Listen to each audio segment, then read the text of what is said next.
రెడ్డి కాంగ్రెస్ పార్టీని వీడడం బాధాకరమని TPCC working president Jaggareddy అన్నారు. మాజీ మంత్రి జీవన్ రెడ్డి బీఆర్ఎస్ లో చేరడం ఖాయమవ్వడంతో ఢిల్లీ నాయకత్వం చొరవ చూపి ఉంటే సమస్య పరిష్కారమయ్యేదని జగ్గారెడ్డి అభిప్రాయం వ్యక్తం చేశారు. పార్టీ ఫిరాయింపుపై కాంగ్రెస్ వైఖరిని ఖండిస్తూ వచ్చిన ఆయన గులాబీ జెండా కప్పుకోనున్న నేపథ్యంలో జగ్గారెడ్డి ఏఐసిసి స్థాయిలో చర్చ అవసరమని పేర్కొన్నారు. సీనియర్ నాయకుడు టి జీవన్ రెడ్డి కాంగ్రెస్ పార్టీని వీడడం బాధాకరమని టీపీసీసీ వర్కింగ్ ప్రెసిడెంట్ జగ్గారెడ్డి అన్నారు. మాజీ మంత్రి జీవన్ రెడ్డి బీఆర్ఎస్ లో చేరడం ఖాయమవ్వడంతో ఢిల్లీ నాయకత్వ చొరవ చూపి ఉంటే సమస్య పరిష్కారమయ్యేదని జగ్గారెడ్డి అభిప్రాయం వ్యక్తం చేశారు.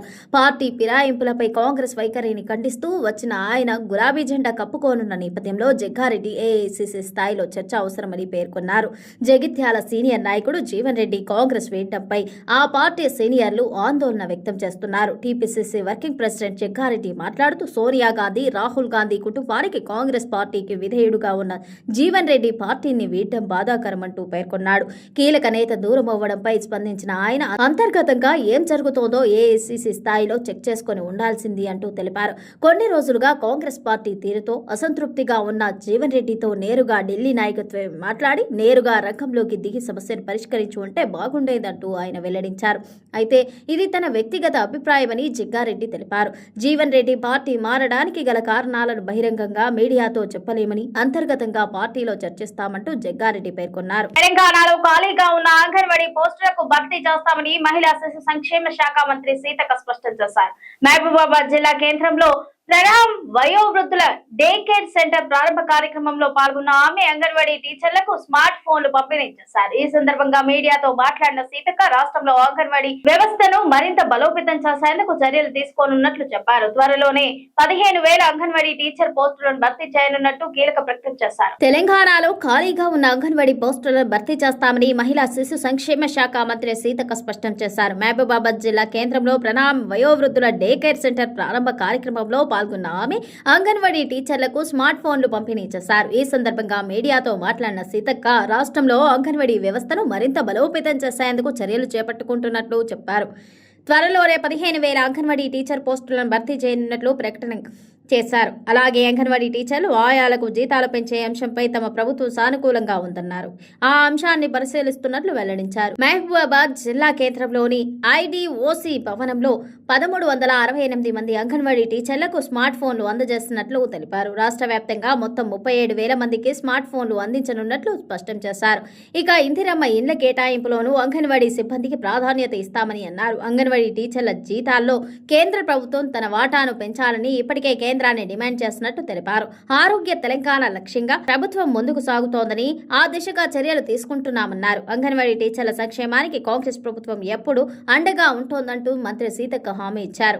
ఇక అంగన్వాడీ కేంద్రాలను ఆధునీకరించడంతో పాటు చిన్నారులు, గర్భిణీలు, బాలింతల ఆరోగ్య సంరక్షణ కోసం ప్రభుత్వం వినూత్న పథకాలను ప్రవేశపెడుతోంది. రాష్ట్రాన్ని సంపూర్ణ పోషకలోపరహితంగా మార్చాలన్న ధ్యేయంతో అంగన్వాడీ కేంద్రాలకు వచ్చే చిన్నపిల్లలకు ఉదయం పూట బ్రేక్ఫాస్ట్ అందించే కార్యక్రమాన్ని ప్రభుత్వం త్వరలోనే పట్టాలెక్కించనుంది. తొలుత కొన్ని ఎంపిక చేసిన ప్రాంతాల్లో ఈ అల్పాహార పథకాన్ని ప్రయోగాత్మకంగా ప్రారంభించనున్నారు. దీని ఫలితాలను విశ్లేషించిన అనంతరం రాష్ట్ర వ్యాప్తంగా ఉన్న అన్ని అంగన్వాడీ కేంద్రాల్లో దీన్ని అమలు చేయాలని మంత్రి సీతక్క ఇదివరకే అధికారులకు స్పష్టమైన ఆదేశాలు జారీ చేశారు. ముఖ్యంగా మారుమూల జిల్లాలు, ఏజెన్సీ ప్రాంతాల్లోని కౌమార బాలికల ఎదుర్కొంటున్న రక్తహీనత సమస్యను అరికట్టేందుకు అదనపు పోషకాహార పథకాన్ని రాష్ట్ర వ్యాప్తంగా విస్తరించేందుకు రెడీ అయ్యారు. దాంతో పాటు అంగన్వాడీ కేంద్రాలకు సొంత భవనాల కల్పనపై ప్రభుత్వం ప్రత్యేక దృష్టి సారించింది. రాష్ట్ర వ్యాప్తంగా కొత్తగా 2,199 అంగన్వాడీ భవనాలు మంజూరు కాగా ప్రస్తుతం 500 భవనాలు మాత్రమే పూర్తి స్థాయిలో అందుబాటులోకి వచ్చాయి. మిగిలిన నిర్మాణ పనులను యుద్ధ ప్రతిపాదికన పూర్తి చేయాలని అధికారులను ఆదేశించారు. సాక్ష్యం అంగన్వాడీ కార్యక్రమంలో భాగంగా ప్రతి కేంద్రంలో నాణ్యమైన పోషకాహారం, మెరుగైన ఫ్రీ స్కూల్ విద్య, పరిశుభ్రత ఉండేలా చర్యలు తీసుకుంటున్నామని మంత్రి వెల్లడించారు. తెలంగాణ రాష్ట్ర రోడ్డు రవాణా సంస్థ తన సిబ్బంది సంక్షేమం దిశగా మరో చారిత్రాత్మక అడుగు వేస్తుంది.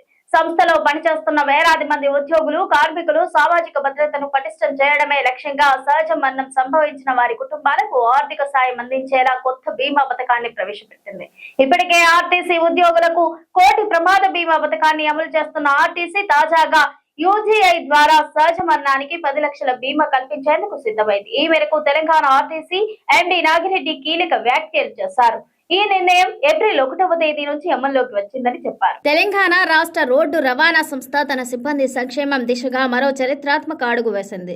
సంస్థలో పనిచేస్తున్న వేలాది మంది ఉద్యోగులు, కార్మికుల సామాజిక భద్రతను పటిష్టం చేయడమే లక్ష్యంగా సహజమరణం సంభవించిన వారి కుటుంబాలకు భారీ ఆర్థిక సాయం అందించేలా కొత్త బీమా పథకాన్ని ప్రవేశపెట్టింది. ఇప్పటికే ఆర్టీసీ ఉద్యోగులకు కోటి ప్రమాద బీమా పథకాన్ని అమలు చేస్తున్న ఆర్టీసీ తాజాగా యూబీఐ ద్వారా సహజమరణానికి 10 లక్షల బీమా కల్పించేందుకు సిద్ధమైంది. ఈ మేరకు తెలంగాణ ఆర్టీసీ ఎండీ నాగిరెడ్డి కీలక ప్రకటన చేశారు. ఈ నిర్ణయం ఏప్రిల్ 1వ తేదీ నుంచి అమల్లోకి వచ్చిందని అన్నారు. యూనియన్ బ్యాంక్ ఆఫ్ ఇండియాలో శాలరీ అకౌంట్ ఉన్న ఉద్యోగులకు ఈ బీమా వర్తిస్తోందని చెప్పారు. అందుకు సంబంధించిన వివరాల్ని ఎండీ నాగిరెడ్డి ఓ ప్రకటనలో వెలువరించారు. తాజాగా నిర్ణయంతో ఆర్టీసీ సంస్థలో పనిచేస్తున్న దాదాపు 38,000 పైగా ఉద్యోగులు, కార్మికుల కుటుంబాలకు ఆర్థిక భరోసా లభించనుందని చెప్పారు. ప్రస్తుతం ఉద్యోగులకు 10 లక్షల ఆర్థిక భరోసా, ఉద్యోగి సహజంగా మరణించిన బాధిత కుటుంబానికి 10 లక్షలు ఉచిత బీమా సొమ్ము అందుతుందన్నారు. ఈ సౌకర్యం కోసం ఉద్యోగులు ₹1 కూడా ప్రీమియం చెల్లించాల్సిన అవసరం లేదని తెలిపారు. ఆర్టీసీ యాజమాన్యం తీసుకున్న ఈ నిర్ణయంపై కార్మికులు, ఉద్యోగ సంఘాలు హర్షం వ్యక్తం చేస్తున్నాయి. క్షేత్రస్థాయిలో రాత్రింపగలు కష్టపడే డ్రైవర్లు, కండక్టర్లు, ఇతర సిబ్బందికి ఇది గొప్ప ధైర్యాన్ని ఇస్తుందంటూ చెబుతున్నారు. సామాజిక భద్రత విషయంలో దేశంలోని ఇతర రవాణా సంస్థల కంటే టీజీఎస్ఆర్టీసీ ముందంజలో ఉందని ఈ నిర్ణయం మరోసారి నిరూపించిందని అంటున్నారు. ప్రమాద బీమాతో పాటు సహజ మరణానికి కూడా 10 లక్షల రక్షణ కల్పించడం రాష్ట్ర రవాణా రంగ చరిత్రలో ఒక మైలురాయిగా నిలిచిందంటూ చెబుతున్నారు. ఆర్టీసీని లాభాల బాటలోకి తీసుకురావడమే కాకుండా ఉద్యోగుల క్షేమమే తమ ప్రథమ ప్రాధాన్యతమని యాజమాన్యం ఈ చర్య ద్వారా స్పష్టం చేస్తుందని అంటున్నారు. తెలంగాణలో సాదా పరిణామాల వల్ల రైతులు అనేక చట్టపరమైన ఆర్థిక ఇబ్బందులకు ఎదురవుతున్నారంటూ ఈ పత్రాలకు సరైన రిజిస్ట్రేషన్ లేకపోవడం వల్ల భూమిపై రైతులకు పూర్తి స్థాయి యాజమాన్య హక్కులు లేకుండా పోయాయి. దీనివల్ల భూభారతి పోర్టల్లో భూమి వివరాలు నమోదు కాక రైతు బంధు, రైతు బీమా వంటి ప్రభుత్వ పథకాలు అందడం లేదు. అంతేకాకుండా బ్యాంకు నుంచి పంట రుణాలు పొందడం కూడా రైతులకు సాధ్యపడటం లేదు. తెలంగాణలో సాదా బైనామాల కాగితాలపై రాసుకున్న భూమి క్రమ విక్రయ ఒప్పందాల వల్ల రైతులు అనేక చట్టపరమైన ఆర్థిక ఇబ్బందులను ఎదుర్కొంటున్నారు. ఈ పత్రాలను సరైన రిజిస్ట్రేషన్ లేకపోవడం వల్ల భూమిపై రైతులకు పూర్తి స్థాయి యాజమాన్య హక్కులు లేకుండా పోయాయి. దీనివల్ల భూభారతి పోర్టల్లో భూమి వివరాలు నమోదు కాక రైతు బంధు, రైతు బీమా వంటి ప్రభుత్వ పథకాలు అందడం లేదు. అంతేకాకుండా బ్యాంకు నుంచి పంట రుణాలు పొందడం కూడా రైతులకు సాధ్యపడటం లేదు.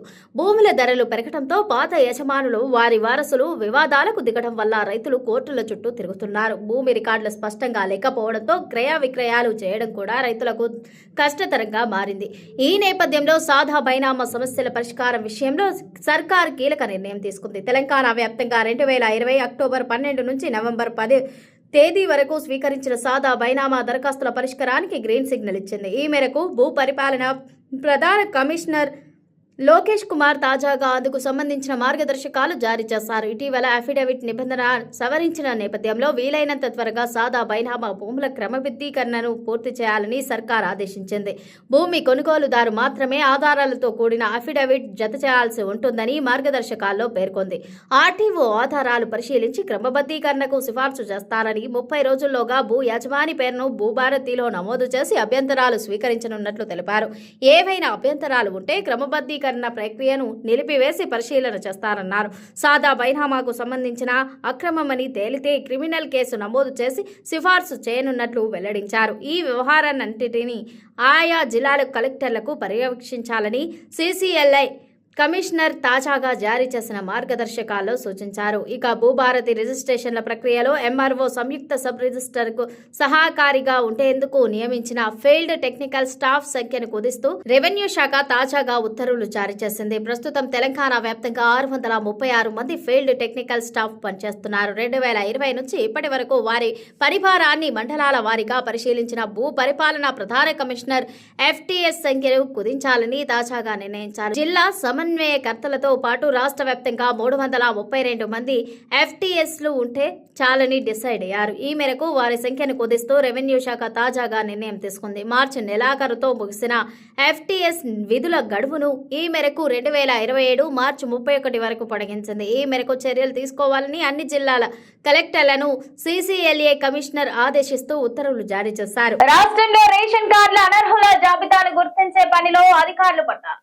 విజిలెన్స్ అధికారులను రహస్యంగా ఆడిట్ నిర్వహించగా భారీగా అవకతవకలు ఉన్నట్లు తేలింది. దీంతో ఆ రేషన్ కార్డులను రద్దు చేసేందుకు చర్యలు చేపడుతున్నారు. అంతేకాకుండా రేషన్ కార్డు ద్వారా ఇప్పటి వరకు పొందిన సబ్సిడీని కూడా రికవరీ చేసేందుకు అధికారులు ప్రయత్నాలు చేస్తున్నారు. దీంతో ఇప్పుడు రేషన్ కార్డుదారుల్లో తీవ్ర భయోందోళనలు గురవుతున్నాయి. రాష్ట్రంలో రేషన్ కార్డుల అనర్హుల జాబితాను గుర్తించే పనిలో అధికారులు పడ్డారు. విజిలెన్స్ అధికారులు రహస్యంగా ఆడిట్ నిర్వహించగా భారీగా అవకతవకలు ఉన్నట్లు తేలింది. ఆ రేషన్ కార్డు రద్దు చేసేందుకు చర్యలు చేపడుతున్నారు. అంతేకాకుండా రేషన్ కార్డు ద్వారా ఇప్పటి వరకు పొందిన సబ్సిడీని కూడా రికవరీ చేసేందుకు అధికారులు ప్రయత్నాలు చేస్తున్నారు. దీంతో ఇప్పుడు రేషన్ కార్డుదారుల్లో తీవ్ర భయోందోళనలు నెలకొన్నాయి. తెలంగాణలో అనర్హులకు 1,40,000 రేషన్ కార్డులను రద్దు చేసినట్లు ఇటీవలే కేంద్ర వినియోగదారుల వ్యవహారాలు, ఆహార ప్రజా పంపిణీ మంత్రిత్వ శాఖ సహాయ మంత్రి నిముబెన్ జయంతి బాయ్ బింబానియా పార్లమెంటుకు చెప్పిన సంగతి తెలిసిందే. మరోవైపు రేవంత్ రెడ్డి సర్కార్ కూడా అనర్హులు కలిగి ఉన్న రేషన్ కార్డుల ఏరివేత ప్రక్రియను ముమ్మరంగా చేస్తున్నట్లు తెలుస్తోంది. ఇందులో భాగంగానే తెలంగాణ విజిలెన్స్ విభాగం గుట్టు చప్పుడు కాకుండా రేషన్ కార్డులకు సంబంధించి రహస్య ఆడిట్ నిర్వహించగా అందులో సంచలన విషయాలు వెలుగులోకి వచ్చాయి. హైదరాబాద్ లోనే ఏకంగా 2 లక్షల మంది అనర్హులు రేషన్ కార్డులు కలిగి ఉన్నారని తేలింది. Pan card, goods and services tax నెంబర్లను రేషన్ కార్డు డేటాతో విజిలెన్స్ అధికారులు లింక్ చేయగా కీలక విషయాలు బయటపడినట్లు తెలుస్తోంది. ఒక్క హైదరాబాద్ నగరంలోనే దాదాపు 2 లక్షల మంది ఆదాయపు పన్ను చెల్లించేవారు రేషన్ కార్డులను పొందినట్లు వెల్లడైంది. దీనికి సంబంధించి ఇప్పటికే 80% వెరిఫికేషన్ ప్రక్రియ పూర్తయినట్లు సంబంధిత వర్గాల ద్వారా తెలుస్తోంది. ఐటీ పన్ను చెల్లించేవారు, ప్రభుత్వ ఉద్యోగుల రేషన్ కార్డులను ఆర్టిఫిషియల్ ఇంటెలిజెన్స్ సాఫ్ట్వేర్ తో విజిలెన్స్ అధికారులు గుర్తించడం గమనార్హం. మరోవైపు అనర్హులుగా తేలిన వారి రేషన్ కార్డులను రద్దు చేయడంపై ఇప్పుడు అధికారులు దృష్టి సారించారు. ఈ నేపథ్యంలోనే కేవలం రేషన్ కార్డులను రద్దు చేయడం మాత్రమే కాకుండా వారు పొందిన సబ్సిడీని కూడా తిరిగి వసూలు చేసేలా చట్టపరంగా చర్యలు తీసుకునేందుకు కూడా రంగం సిద్ధం చేస్తున్నారు.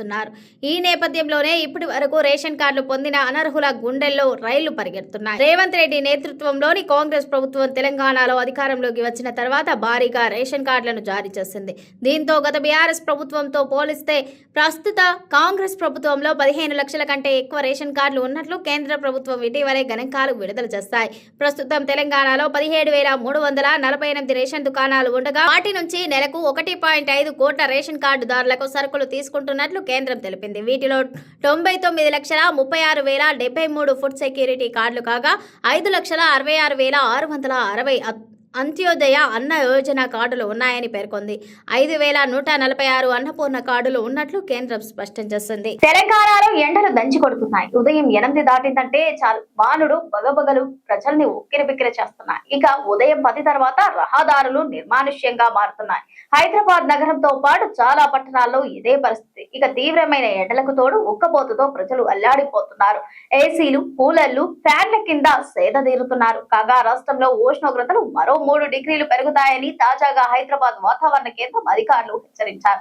ఇవాళ ఉమ్మడి ఖమ్మం, మహబూబ్ నగర్ జిల్లాలకు ఆరెంజ్ అలర్ట్ జారీ చేశారు. తెలంగాణలో ఎండలు దంచి కొడుతున్నాయి. ఉదయం 8 దాటిందంటే చాలు బానుడి బగబగలు ప్రజల్ని ఉక్కిరిబిక్కిరి చేస్తున్నాయి. ఇక ఉదయం 10 తర్వాత రహదారులు నిర్మానుష్యంగా మారుతున్నాయి. హైదరాబాద్ నగరంతో పాటు చాలా పట్టణాల్లో ఇదే పరిస్థితి. ఇక తీవ్రమైన ఎండలకు తోడు ఉక్కపోతతో ప్రజలు అల్లాడిపోతున్నారు. ఏసీలు, కూలర్లు, ఫ్యాన్ల కింద సేదతీరుతున్నారు. కాగా రాష్ట్రంలో ఉష్ణోగ్రతలు మరో 3 డిగ్రీలు పెరుగుతాయని తాజాగా వాతావరణ కేంద్రం హెచ్చరికలు జారీ చేస్తుంది. ఇవాళ ఉమ్మడి ఖమ్మం, మహబూబ్ నగర్ జిల్లాలకు ఆరెంజ్ అలర్ట్ జారీ చేస్తుంది. మిగతా అన్ని జిల్లాలకు ఎల్లో హెచ్చరికలు జారీ చేశారు. రేపటి నుంచి ఎండల తీవ్రత ఎక్కువగా ఉంటుందని జాగ్రత్తలు తీసుకోవాలని అధికారులు సూచిస్తున్నారు. కాగా రాష్ట్రంలోని 20 జిల్లాల్లో 41 డిగ్రీలకు పైగా ఉష్ణోగ్రతలు నమోదయ్యాయని వాతావరణ శాఖ తెలిపింది. వచ్చే 3 రోజులు ఈ జిల్లాల్లో ఉష్ణోగ్రతలు 2 నుంచి 3 డిగ్రీలు పెరుగుతాయని చెప్పింది. గతేడాదితో పోలిస్తే అన్ని జిల్లాల్లో అధిక ఉష్ణోగ్రతలు నమోదయ్యాయని వెల్లడించింది. ఖమ్మం జిల్లా తిరుమలాయపాలెంలో రాష్ట్రంలోనే అత్యధికంగా 41.6 డిగ్రీల ఉష్ణోగ్రత నమోదైందన్నారు. భద్రాద్రి కొత్తగూడెం జిల్లా దుమ్ముగూడెంలో 41.5 డిగ్రీల సెల్సియస్, నల్గొండ జిల్లా నేరేడుగుమ్మలో 41.5 డిగ్రీల సెల్సియస్, సూర్యాపేట జిల్లాలో మెల్ల చెరువులో 41.4 డిగ్రీల సెల్సియస్, జనగామ జిల్లా పాలకుర్తిలో 41.2 డిగ్రీల సెల్సియస్, వరంగల్ జిల్లా సంఖ్యంలో 41.2 డిగ్రీల సెల్సియస్, హైదరాబాద్లో 38 డిగ్రీల ఉష్ణోగ్రత నమోదైందని తెలిపారు.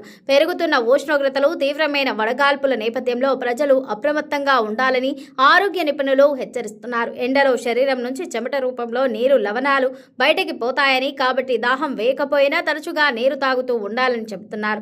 మంచి నీటితో పాటు కొబ్బరి నీళ్లు, మజ్జిగ, నిమ్మరసం వంటివి తీసుకోవడం వల్ల శరీరానికి అవసరమైన ఎలక్ట్రోలైట్స్ అందుతాయని అంటున్నారు. చక్కెర శాతం ఎక్కువగా ఉండే శీతల పానీయాలు, కెఫీన్ అధికంగా ఉండే కాఫీ, టీలకు దూరంగా ఉండటం మంచిదని సూచిస్తున్నారు. ఇది వాటి బులెటిన్. మరో బులెటిన్ తో మళ్ళీ కలుద్దాం. Stay tune TS24 news.